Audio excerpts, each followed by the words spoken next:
Vamos agora a segunda parte da nossa aula, né, que vai tratar agora do casamento entre céu e a terra. E agora nós vamos para a reta final do que as escrituras revelam, né, sobre o fim desta atual existência e o início de uma nova existência, né? Ou seja, novos céus e nova terra. Bom, então, a escatologia bíblica deve concentrar-se no bebê, ou seja, o novo mundo, né, prometido, novos céus e nova terra, e não apenas nas dores de parto, que é os eventos tribulacionais, né, que é o arrebatamento, a grande tribulação, né, que vão ocorrer. Então, o ponto culminante da narrativa é Apocalipse 21 e 22, né, o capítulo 21 e 22, que descreve, né, o fim da história após a volta de Jesus, a ressurreição física, né, e o juízo final. Então, trata-se do início de uma existência eterna e feliz, sem a presença do mal, onde os que creram viverão para sempre em plenitude, a realização do anseio humano por um final feliz inserido por Deus na criação. Bom, então vejamos, né? Esse novo céu e nova terra é aquilo que todos, né? Todos os cristãos devem focar um pouco, né? Infelizmente, atualmente, as pregações são muito voltadas para as coisas do aqui e agora, né? Ou seja, para ser bem-sucedido, ter boa saúde e tal, isso é pecado. E lutar para ter uma vida boa, né? Uma vida tranquila, mas, né? Não é esse o ponto é, fundamental dentro do cristianismo. Até porque, imagine, vou dar aqui um exemplo. Vamos supor que eu, Marcos, né, tenho dinheiro, tenho uma boa saúde, tenho casa boa, tenho tudo que eu quero, minha família está ótima. Isso para mim é maravilhoso. Mas como eu posso dizer que eu sou feliz sabendo que enquanto eu tenho tudo isso, tem gente comendo comida do lixo, tem gente morando na rua, tem criança sendo estuprada, tem acontecido tráfico humano, pessoas têm sido assassinadas para retirar órgãos. Então, quer dizer, mesmo que a gente tenha tudo, nós como cristão, a gente pensa, poxa, eu tenho tudo, mas e o meu semelhante? Né? Então, não dá para dizer que eu sou feliz nessa terra completamente. Eu posso ter felicidade ilimitada, vai, vamos colocar assim, se é que existe isso, né? Mas como é que pode ser feliz mesmo sabendo que tantas coisas ruins acontecem no mundo, mesmo que não seja comigo, com a minha família? Porque se eu penso só em mim, eu estou me tornando um cristão egoísta, né? Pensou em mim, se eu estou comendo carne, o vizinho está comendo ovo, não quero nem saber. Não é assim, né?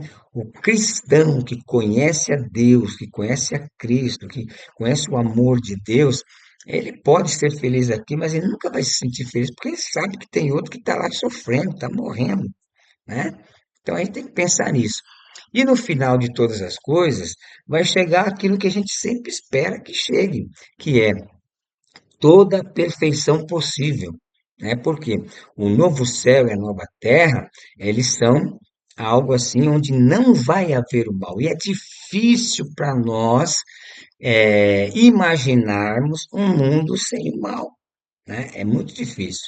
Então, o segundo parágrafo diz aí, ó, o Apocalipse revela, né, um novo céu e uma nova terra, após a passagem do primeiro céu e da primeira terra. Alguns interpretam isso como aniquilação total e recriação a partir do nada, com base nas passagens de 2 Pedro 2, 3, né, de 10 a 13, que falam em destruição pelo fogo, tá? No entanto, essa visão precisa ser examinada à luz de toda a narrativa bíblica que enfatiza a restauração e não a destruição da criação afetada pelo pecado. Então veja aí, existe alguns estudiosos que a partir desse texto que eu vou ler agora, que é 2 Pedro 3:10 até o verso 13, eles interpretam como que Deus vai recriar a partir do nada novamente, como fez no começo lá, né, no período do Gênesis. Olha aí, então Pedro diz assim: Mas o dia do Senhor virá como o ladrão de noite, no qual os céus passarão com grandes estrondos e os elementos arderão, ardendo se desfarão, e a terra e as obras que nela há se queimarão. Havendo, pois, de perecer todas estas coisas, que pessoas vos convencer em santo trato e piedade, né? Aguardando e apressando-vos para a vinda do dia de Deus, que em que os céus em fogo se desfarão e os elementos ardendo se fundirão. Mas nós, segundo a sua promessa, aguardamos novos céus e nova terra em que habita a justiça.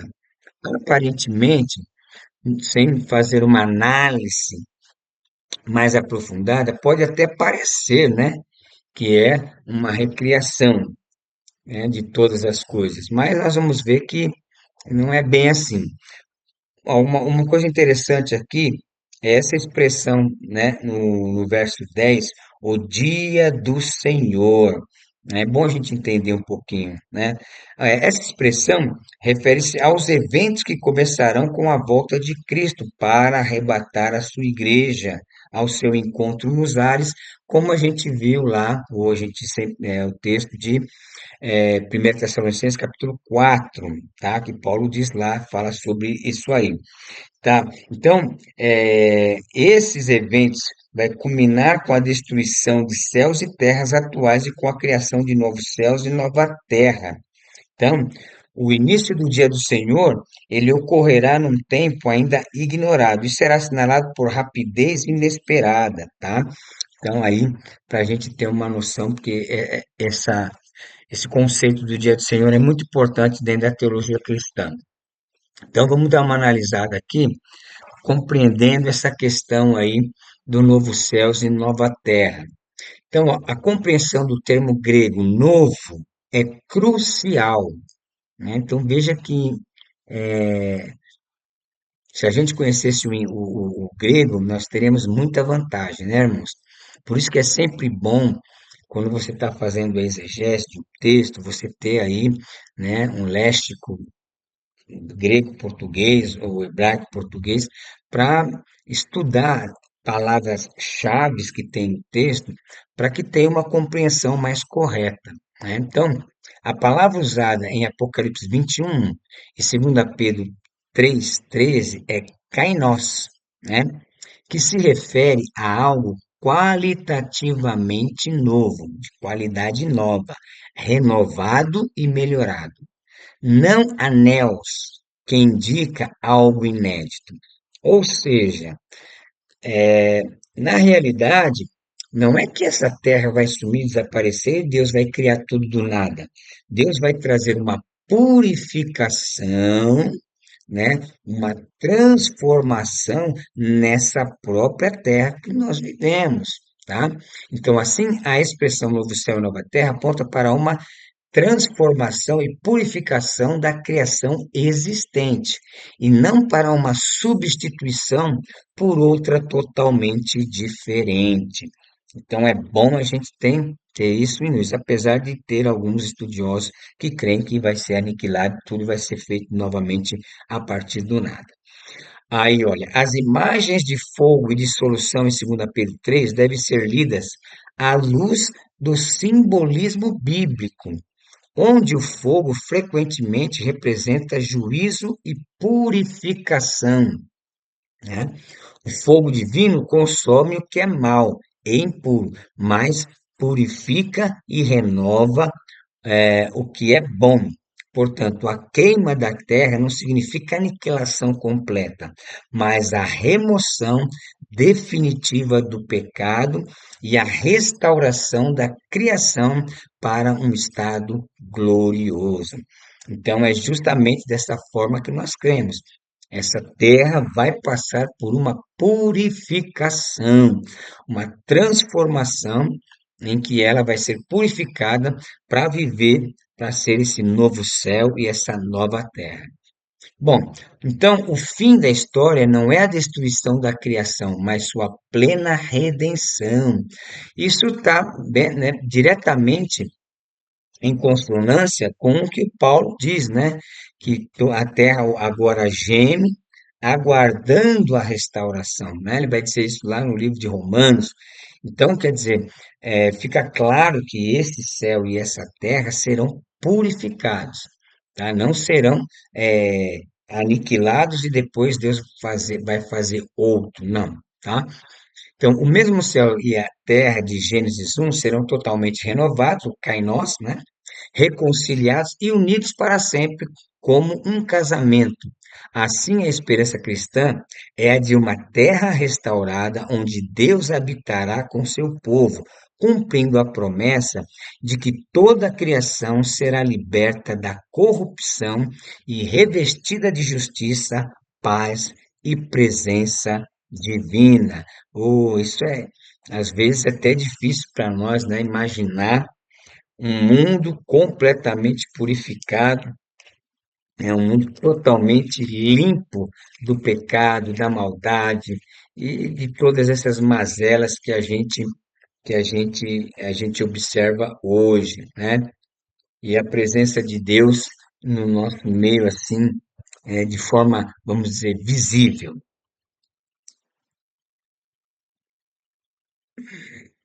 Olha só, da segunda parte do casamento entre céu e terra, algumas coisas que é interessante a gente entender. A declaração de que o mar já não existe mais em Apocalipse 21:1 não se refere à ausência literal de oceanos, mas ao fim simbólico de toda maldade. No Apocalipse, o mar frequentemente representa a origem do mal, as nações hostis, o lugar dos mortos, a idolatria comercial ou a instabilidade. Tanto que nós lemos no próprio Apocalipse que a besta vai surgir, né? Diz que surge do mar, né? O mar ali representa justamente nações. O anticristo vai receber, né, a autoridade de algumas nações. Então, não é pensar que o mar não vai existir, né? Isso, né? Até porque Deus vai renovar todas as coisas, mas a água é praticamente essencial à vida, né? Então, o mar, os oceanos vão existir. Então, é importante isso, porque senão a pessoa pensa, como é que vai ser sem mar, né?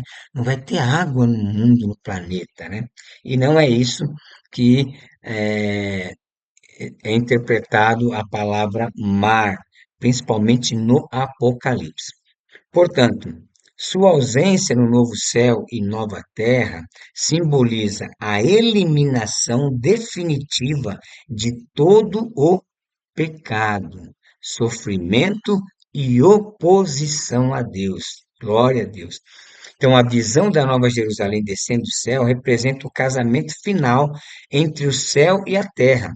Ou seja, é o que? É a união plena e eterna entre a dimensão divina e a criação renovada. Aquilo que Deus queria no Éden, né? Ó, lá no Éden, Deus descia, né? Ao entardecer, né? E o homem tinha um contato direto com Deus. Então, essa imagem culmina o momento bíblico constante de Deus descendo à terra, no Éden, né? Como ele começou, no tabernáculo, quando a nuvem, e no próprio Senhor Jesus que veio ao mundo. E confirma que o propósito divino não é que fujamos da terra, mas que ela seja totalmente reconciliada e habitada por Deus. E aí, como resultado dessa união, Deus habitará plenamente com a humanidade. Veja aí capítulo 21, verso 3 de Apocalipse. Eis aqui o tabernáculo de Deus com os homens. As barreiras étnicas e nacionais serão superadas e todos os povos serão unidos sob o senhorio de Deus. A presença divina será direta, contínua e pessoal, realizando o anseio expresso na oração do Pai Nosso. Venha o teu reino, faça-se a tua vontade, assim na terra como no céu. Então, novo céu e nova terra, todos os efeitos do pecado serão removidos para sempre. Então, como diz 21:4, né? Não haverá mais morte, pranto, clamor ou dor. Ou seja, a depravação total dará lugar à restauração total. A criação será libertada da corrupção e os redimidos viverão em corpos ressuscitados e glorificados, semelhantes ao corpo de Jesus, em uma existência plenamente física e espiritual. Então, isso é coisa maravilhosa e é até profunda demais para a nossa compreensão limitada, né? É uma realidade transcendente que às vezes é difícil para gente entender. E é por isso que toda a revelação bíblica de Gênesis a Apocalipse, ela é recebida pela fé, né, testificada pelo Espírito Santo no coração do ser humano, né? Porque um ser humano, em sua razão, simples, natural, jamais ele vai conseguir vislumbrar ou compreender, né, essas revelações que as Escrituras nos trazem. Então, a vida na eternidade não será passiva ou meramente contemplativa. Essa é uma outra coisa que muita gente fica se perguntando: o que vamos fazer na glória? O que nós vamos fazer quando tudo tiver sido consumado, né? Ou seja, é, desde que Deus criou o homem, Deus não criou o homem para ficar lá olhando para o tempo sem nada. Deus colocou o jardim e já mandou ele cuidar. Então, a partir dessa visão por inferência, a gente entende que nessa nova fase, nessa nova vida eterna, com todas as coisas restauradas, nós vamos continuar a exercer a nossa vocação, governando e trabalhando sobre a autoridade de Deus, em atividades que o glorificam, né, como rei. Veja aqui Apocalipse capítulo 21, vamos aqui no verso de número 24. E as nações andarão na sua luz, e os reis da terra trarão para ela sua glória e honra. E as suas portas não se fecharão de dia, porque ali não haverá noite, né? E a ela trarão a glória e honra das nações. E não entrará nela coisa alguma que contamine e cometa abominação e mentira, mas só os que estão escritos no livro da vida do Cordeiro. Então, é uma realidade plena. Então, o trabalho humano, a cultura e a criação serão redimidos e integrados na nova ordem, confirmando que o propósito original do homem, né, cuidar e cultivar a terra será cumprido em plenitude. Aqui existe um ponto que existe uma pergunta, mas como será essa convivência entre pessoas glorificadas e pessoas humanas que habitarão nessa terra, né? A gente não tem essa a resposta a essa pergunta, né? Mas o que nós podemos pensar sobre isso é que vai ser uma aplicação comum, né? Por quê? Porque se nós teremos um corpo glorificado como o de Jesus, veja o que aconteceu quando Jesus ressuscitou. Ele foi lá, falou com os discípulos, comeu com os discípulos, né? Passou 40 dias com os discípulos ensinando, então não houve nenhum atrito nesse relacionamento. É o que cremos que vai acontecer, né? Os salvos, os redimidos, os que têm corpo glorificado, que na era anterior, perdão, na era anterior serviram a Deus e foram salvos, eles vão ter essa mesma relação, porque o próprio Cristo teve uma relação comum com os seus discípulos quando ele já estava com o corpo glorificado. Então a gente subentende que nós também teremos esse relacionamento tranquilo, né? Agora, isso não impede de esses que têm o corpo glorificado fazerem parte, né, de um trabalho mais específico, né, porque diz que nós governaremos com Cristo, né?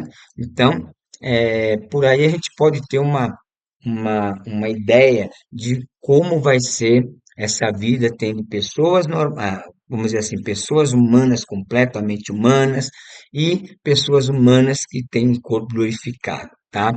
Então, como a Bíblia não responde a essa pergunta, a gente tira o exemplo de Cristo.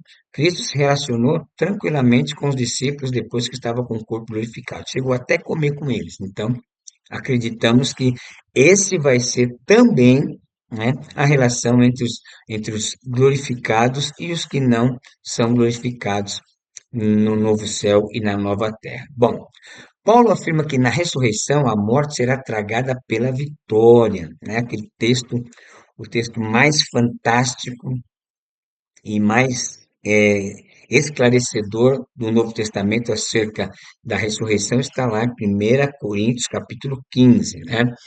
Bem conhecido. Essa esperança dá significado eterno ao nosso trabalho presente, sabendo que o vosso trabalho não é vão.